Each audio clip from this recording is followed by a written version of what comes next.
Hi guys, আজি dish বহুত বনাই থৈছোঁ। আপোনালোকে হলদাৰি কৰিম বুলি ভাবিছোঁ নেকি? হলদাৰি কৰিব পাৰিব। চাওক কিমান বনাই থৈছোঁ। এইকেইটা আজি ৰাতি পেকেটিং কৰিব লাগিব। খালি 2-3 বস্তামান দিব লাগিব। হলদাৰি কৰি থৈছে লোকে। আপোনালোকেও মোৰ পৰা হলদাৰি কৰিব পাৰিব। তলত দিয়া ডেছক্ৰিপশ্যন নম্বৰত আপোনালোকে হলদাৰি কৰিব পাৰিব।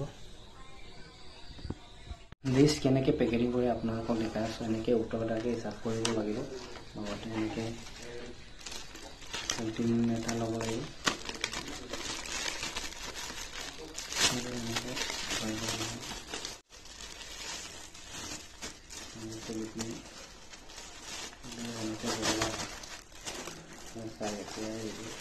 পেকেটিং কৰা হ'ল।